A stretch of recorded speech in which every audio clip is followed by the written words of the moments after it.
कब ये सोचा था कि मुझे डॉक्टर बनना है, या फिर डॉक्टर बनने का सपना आपने सबसे पहले कब देखा था? काफ़ी सुन रहा था मैट्रिक्स का नाम, तो उस वजह से मैंने उसमें एडमिशन लिया था। मैट्रिक्स का तो थोड़ा सिस्टम लगा ना, मुझे वो सबसे अच्छा लगा और अब परिणाम भी अच्छा आया है। मैट्रिक्स की सक्सेस सीरीज की क्रम में आज हमारी टीम पहुंची है अलवर जिले के रामगढ़ विधानसभा क्षेत्र में, और रामगढ़ विधानसभा क्षेत्र के एक छोटे से गांव शेरपुर में मेरे साथ विद्यार्थी है जिसे बहुत ही सामान्य परिस्थितियों से होते हुए कहें कि ग्रामीण परिवेश के एक विद्यार्थी जब ग्रामीण परिवेश से लेकर के मेडिकल कॉलेज में जाने तक का सफर तय करता है, तो नो डाउट उसकी जो स्टोरी होती है वो बहुत प्रेरणादायक होती है और बहुत उन नौजवान युवाओं के लिए भी प्रेरणादायी होती है जो ग्रामीण परिवेश से निकल करके डॉक्टर इंजीनियर बनने का सपना देखते हैं।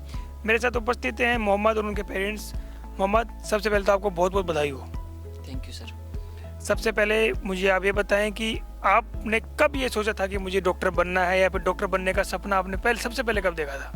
सर, जब मैंने 11th की थी, जब मैं 12th में गया था, तब मेरे एक साथी से मुलाकात हुई थी, तो उससे मैंने पूछा, तब से डॉक्टर बनने का सपना शुरू हुआ था मेरा। अच्छा, तो आपके किसी साथी ने से आपने पूछा कि यार डॉक्टर कैसे बना जाता है, किसकी तैयारी करनी पड़ती है? वो तैयारी कर रहा था एक्चुअल में, तो फिर उससे मैंने पूछा, फिर मैंने अपनी जर्नी स्टार्ट की।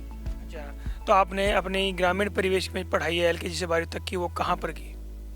वो सर 1 से 10 तक तो मैं यहीं पढ़ा था, गांव में पास की स्कूल थी, और 12th करने के लिए मैं थोड़ा सा दूर जो नौगांव साइड है ना, उसमें गया था। बस वहाँ से मैंने 11 12 दोनों की थी। ओके, तो मैं आपकी मैट्रिक्स के साथ जर्नी जानना चाहूँ कि मैट्रिक्स में आपने एडमिशन कब लिया, और मैट्रिक्स के साथ में आपका जो 2-3 साल का सफ़र है वो कैसा रहा? सर, मैट्रिक्स में मैंने एडमिशन तो 2024 में लिया था, और मतलब 3 साल तक खूब बढ़िया तैयारी की थी, और टीचरों ने भी बहुत साथ दिया था, और ऐसे भी नहीं कि मतलब जो टीचर समझाते थे खूब बढ़िया थे बस। तो मैट्रिक्स में अगर मैं जानना चाहूँ कि आपकी जर्नी रही 2-3 साल की, तो उसमें कई बार अप्स एंड डाउन्स आए होंगे, जैसे लगा हो यार मेरा सिलेक्शन होगा या नहीं होगा, मैं गांव से इतनी दूर पढ़ने तो आ गया हूँ सीकर, और सीकर में भी जाकर के आपने मैट्रिक्स को ही क्यों चुना? सर, मैट्रिक्स मतलब उस साल मतलब नया नया परिणाम आया था मैट्रिक्स का, तो उससे मतलब काफ़ी सुन रहा था मैट्रिक्स का नाम, तो उस वजह से मैंने उसमें एडमिशन लिया था। और रही बात ये कि मतलब सिलेक्शन होगा या नहीं होगा, तो वो तो फिर सर जब लास्ट टाइम आता है ना तभी लगता है उसे, और के टेस्टों में नंबर तक कमाते तब लगता था बस। तो आपकी जर्नी में आपको मैट्रिक्स की टीम और वहाँ के टीचर्स ने कैसे सपोर्ट किया? सर, सपोर्ट मैट्रिक्स की टीम ने खूब सपोर्ट किया था कि मतलब नंबर कमाते थे तब समझाते थे हमको कि नंबरों से कोई फ़र्क नहीं पड़ता है, कि नंबर डिसाइड नहीं करते कि सिलेक्शन होगा या नहीं होगा। ये टीचरों का ही सपोर्ट है जो सर उन्होंने मतलब अपना आप को कंफर्टेबल फील करता था जब नंबर कमाते थे। टीचर ही समझाते थे हमको कि नंबर कमाने से कुछ नहीं होता है, कि मतलब अपनी तैयारी उसको कंटिन्यू रखना चाहिए। बिल्कुल। तो आपके जैसे इसमें 3 सब्जेक्ट होते हैं, 3 सब्जेक्ट में से आपका जो स्ट्रॉन्ग सब्जेक्ट कौन सा था? वो सर, पहली बात तो बायोलॉजी होती है स्ट्रॉन्ग तो, लेकिन उससे अगर सेकंड नंबर बताऊं तो मैं केमिस्ट्री, लेकिन सबसे पहले बायो थी मेरी। सबसे पहले बायो थी। हाँ। तो आपकी इस जर्नी में मैट्रिक्स के बहुत सारे टीचर्स आपको पढ़ाते थे वहाँ, कोई एक ऐसा टीचर या फिर कोई जो मेंटर आपको वहाँ मिला हो जिसने आपको बहुत सपोर्ट किया, बहुत गाइड किया हो? सर, सबसे ज़्यादा अफेक्ट तो मैं उससे होता, एक आर्यन जैन सर, वो बोर्ड नहीं पढ़ाते हैं, वो इन बातों में बहुत ध्यान देते थे कि मतलब कि सिलेक्शन तो हो जाएगा, कि मतलब नंबर तो आ जाएंगे, लेकिन खुद को मतलब ऐसी मुश्किल परिस्थितियों में संभालने की आदत डालो तुम। तो पेपर अगर जैसे कि डिफ़िकल्ट बताए तो कभी कभी घबरा जाते हैं बच्चे, तो उस कंडीशन के लिए मेरे को उस सर ने तैयार किया था। बिल्कुल, मेरे साथ इसके पेरेंट्स भी हैं। सर, सबसे पहले तो आपको बहुत बहुत बधाई। एक पिता के तौर पर ऐसे लगता है कि जब उनकी जो मेहनत होती है वो जब काम करती है कि जब उनके बच्चे सफल हो जाएं। आज आपका बच्चा सफल हुआ है, अभी गवर्नमेंट में MBBS करने के लिए मेडिकल कॉलेज जा रहा है, कैसा महसूस कर रहे हो और क्या कहना चाहोगे? अच्छा महसूस कर रहे हैं सर, बहुत खुशी भी है और बहुत अच्छा महसूस कर रहे हैं सर। तो आपने इसको मैट्रिक्स में ही क्यों डाला? क्योंकि आप सीकर में गए थे तो आपको सीकर में और भी बहुत सारी सीकर गया था सर, मैं मैट्रिक्स की सोच के नहीं गया था, मुझे मालूम भी नहीं था मैट्रिक्स कोई कोचिंग भी है। तो सर फिर मैं वहाँ घूम रहा था, जैसे मैंने एक आध कोचिंग का नाम सुना, फिर तो मैंने सीकर के ही अंदर जैसे कुछ लोगों से सुना, तो मैं मैट्रिक्स का मैंने और भी देखी थी कोचिंग, तो मैट्रिक्स का तो थोड़ा सिस्टम लगा ना, मुझे वो सबसे अच्छा लगा। और वहाँ से जो गुरुजी थे या सर थे, उन्होंने बात करने का उनका तरीका भी अच्छा लगा, फिर मैंने ये सबसे बेस्ट है। फिर मैंने ये भी अगली साल 3 साल रहा, मैंने कि 3 साल इसमें ही रहना, जब तक नहीं होता है जब तक इसमें ही रहना। हाँ, पिछली दफ़ा उम्मीद पूरी थी, लेकिन ये 2 नंबरों से रह गया। 515 आए थे सर, 25 कट ऑफ 27 के आसपास गई, मैंने कि इसमें ही रहे जब तक ना हो।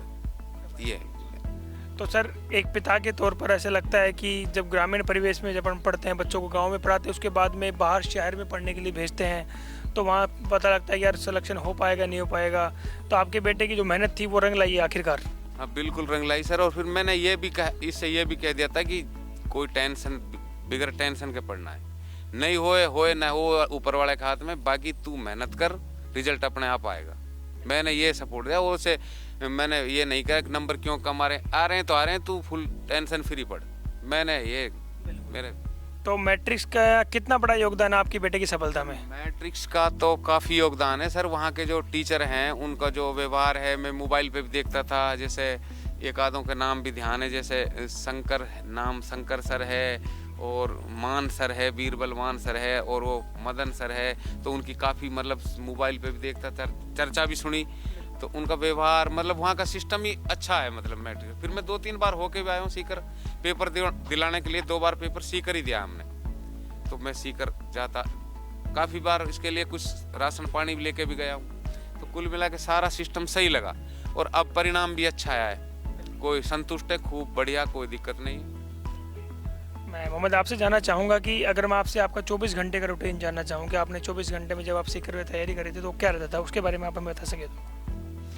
हाँ सर, पहली बात तो देख, जो टाइम होता है ना उसको अच्छे से मैनेज करना सीखना चाहिए। कि अपन को ये फील नहीं होना चाहिए कि अपना टाइम मैंने किसी टाइम में वेस्ट किया है। टाइम कोई और एक्टिविटी होती है उसको ज़्यादा टाइम दे दो, लेकिन वेस्ट मत करो कोई अदर एक्टिविटी में। बिल्कुल, मैं आपसे 24 घंटे का रूटीन जानना चाह रहा हूँ कि आप जब सीकर में पढ़ाई करते तो आपका रूटीन क्या रहता था पढ़ने का? जैसे सब कोचिंग चलती थी, जब तो कोचिंग जाता था, मेरे सुबह का बैच था, 6:30 से 1 बजे तक कोचिंग में रहता था। उसके बाद 1 घंटा टाइम, और फिर मैं नमाज़ पढ़ता था, और फिर वक्त उसके बाद 1 आध घंटा सोता था। फिर उसके बाद अपने पढ़ता था मैं शाम तक, जब तक खाने का टाइम नहीं होता था। उसके बाद खाना खाता और फिर रात को पढ़ता था।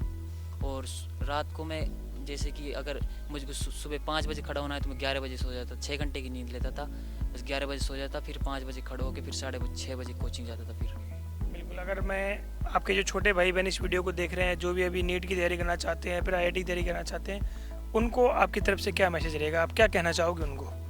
सर उनके लिए मैसेज तो ये है कि जो नीट की जर्नी होती है उसमें सबसे इम्पोर्टेंट तो बस टाइम मैनेजमेंट ही होता है। कि टाइम मैनेज बड़े तरह कर लो तो ज़रूर सिलेक्शन होता है। बाकी फ़ोन का यूज़ इतना मत करो कि मतलब बिल्कुल ही फ़ोन का यूज़ करो बस अपनी ज़रूरी चीज़ों पर ध्यान देने के लिए। जैसे कोई टॉपिक वीक है उसको समझ ले। और पहली बात तो सर फ़ोन अगर नहीं रखे तो बढ़िया है। हाँ okay, thank you and best of luck. ठीक है सर, थैंक यू।